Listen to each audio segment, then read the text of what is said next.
क्षमा breaking Jain news.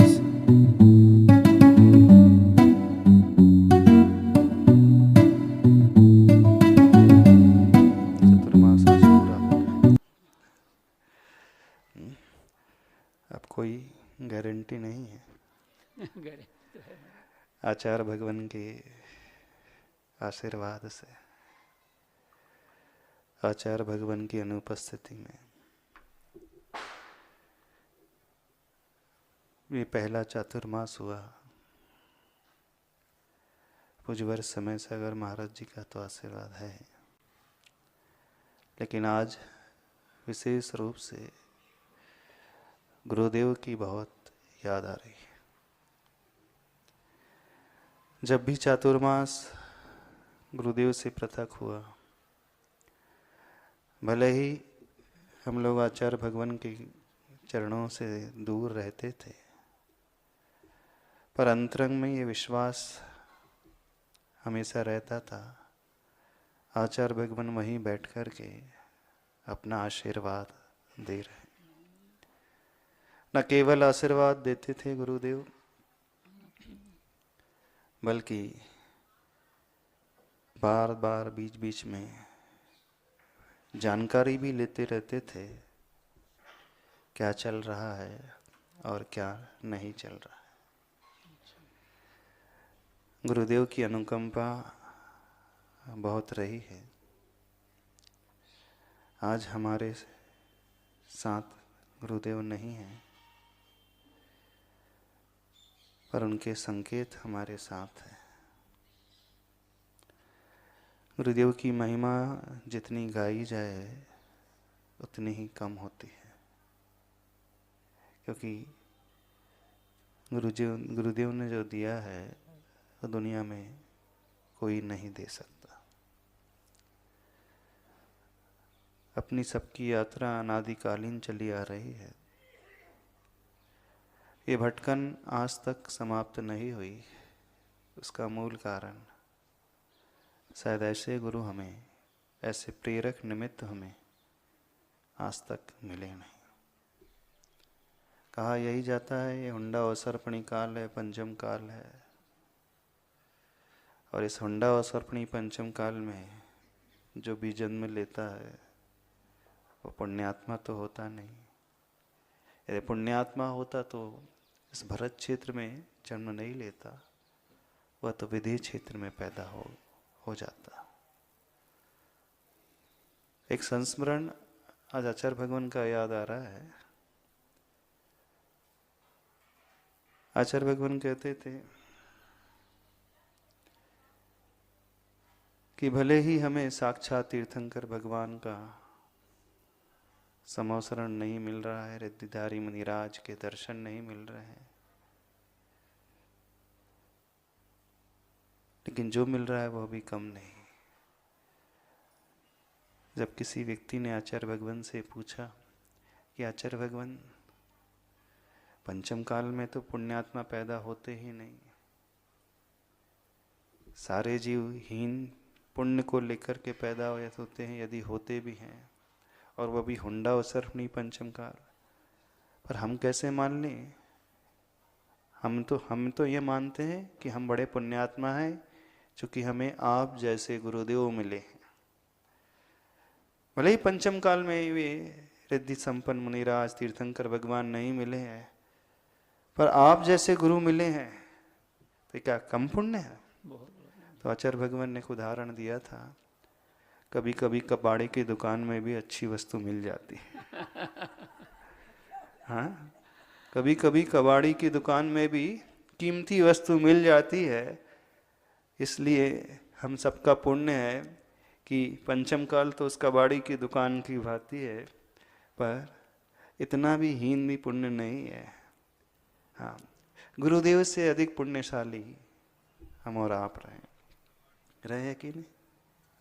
इसलिए है कि गुरुदेव को अपने गुरु का समागम मात्र 5 वर्ष तक का मिला, लेकिन हम सबको आचार्य भगवान का समागम तो 20-30 कई वर्षों तक मिला। उस तुलना को यदि हम करने की कोशिश करें तो कौन अधिक पुण्यशाली? आचार्य गुरु और विद्यासागर महाराज जी अधिक पुण्यशाली कि हम और आप अधिक पुण्यशाली? निश्चित रूप से हम और आप अधिक पुण्यशाली हैं। हम सभी पुण्यशाली अधिक हैं इस सेंस में। लेकिन जो पुरुषार्थ आचार्य भगवान ने किया कम समय में रह करके,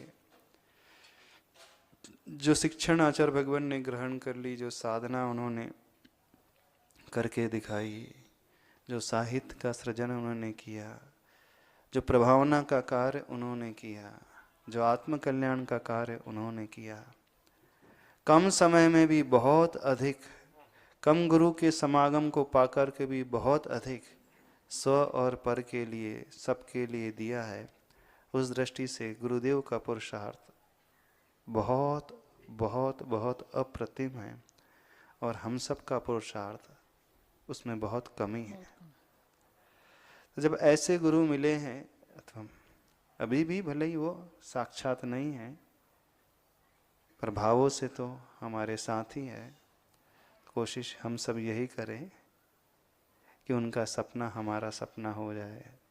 उनकी बताई हुई साधना, एक एक शिक्षा, एक एक संकेत, एक एक निर्देश हमारी रग रग में समाहित हो जाए।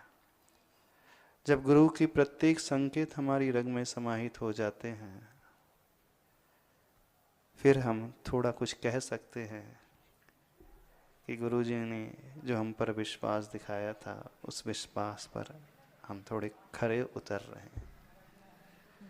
यह पुरुषार्थ सबको करना पड़ेगा, ऐसा नहीं कि एक को करना पड़ेगा। सभी लोग अपनी अपनी सामर्थ्य के अनुरूप उस पुरुषार्थ को अवश्य करें, क्योंकि हमें जो रत्न मिले, कबाड़ी की दुकान में तो एक ही रत्न मिलता है, लेकिन हमें जो रत्न मिले, रत्नत्रय के रूप में 3-3 रत्न मिल गए। एक नहीं, दो नहीं, 3-3 रत्न। और ये रत्न बड़े बेशकीमती रत्न है। वो द्रव्य वाले रत्न, प्रेशियस स्टोन माने जाते हैं, उसकी कीमत रुपयों में हो सकती है, स्वर्ण आदि में हो सकती है, लेकिन रत्नत्रय की कीमत पैसों में, धन में से नहीं निकाली जा सकती है। यह तो एकदम अमूल्य है। इन्हीं रत्नों के माध्यम से, क्योंकि देने वाले गुरुदेव ही हैं, जो स्वयं पंचाचार का पालन करते थे और सभी शिष्यों को वो रत्नत्रय का दान दे दिया, निस्वार्थ वृत्ति रखते हुए, कोई अपेक्षा है, कोई आकांक्षा नहीं रखते हुए, पूर्ण निरपेक्ष भाव से सबके लिए दिल खोल करके उन रत्नों को बांटा है। तो गुरुदेव का आशीर्वाद परोक्ष में रहा और उसी आशीर्वाद का परिणाम और वर्तमान में आचार्य गुरुदेव श्री समय सागर महाराज जी का आशीर्वाद रहा। और उसके फलस्वरूप इस सिद्धोदय सिद्ध क्षेत्र में, सिद्ध भूमि में, एकांत में, जहाँ कोई समाज नहीं है, न के बराबर है, ये चातुर्मास बहुत बहुत बहुत अच्छा संपन्न हुआ। बहुत विशुद्धि बढ़ी और सबसे अधिक लोगों ने, श्रावकों ने लाभ यहाँ पर लिया। एक नया अनुभव, बहुत कुछ सीखने को भी मिला। तो विशेषता यहाँ सिद्ध क्षेत्र की भूमि का प्रताप और आचार्य भगवान का परोक्ष आशीर्वाद। इसी आशीर्वाद के फलस्वरूप जीवन की यात्रा आगे बढ़ रही है। आज दिवाली है। उन वीर प्रभु ने तो अपने जीवन के अंतिम लक्ष्य को आज ही के दिन पाया। बस अब हम सबको अपने अपने लक्ष्य को पाने का पुरुषार्थ करना है, तभी हम सच्चे शिष्य माने जाएंगे, कुछ करने वाले माने जाएंगे। तो ऐसी भावना सभी लोग बनाएं, क्योंकि गुरु के आशीष में महान शक्ति होती है, ऐसी शक्ति जिसकी कल्पना भी हम नहीं कर पा सकते, जो अकल्पनीय है, इतनी शक्ति होती है।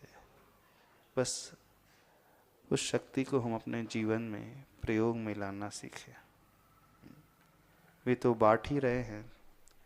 अब हमारे ऊपर आधारित होता है कि हम उस शक्ति को कितना ग्रहण कर पा रहे हैं और कितना अपने जीवन को उनके बताए हुए दिशा निर्देश के अनुरूप ढाल पा रहे हैं।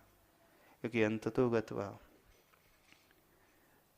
करना हमें ही होगा, चलना हमें ही होगा। विशुद्धि के साथ भरते हुए कदम आगे हमें ही बढ़ाना होगा।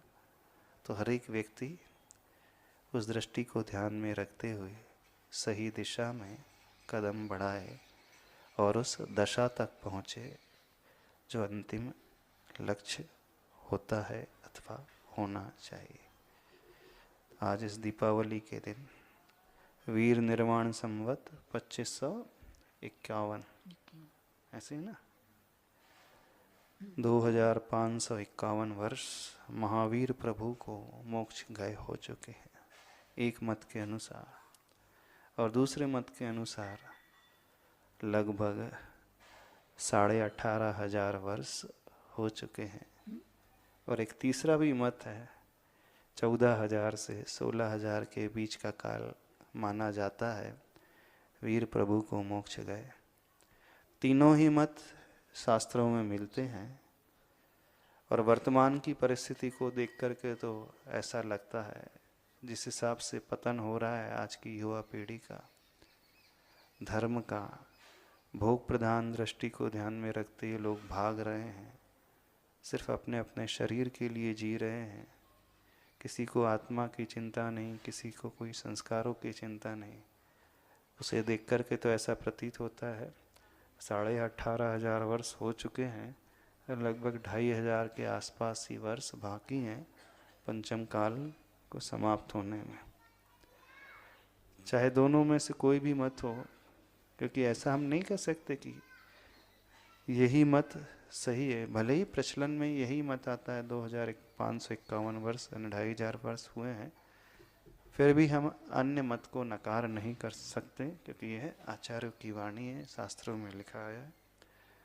जो भी हो, अल्टीमेटली करना हमें ही होगा। अपना कल्याण की बात की धारणा स्वयं बनाना होगा, उस विचार को लाना होगा।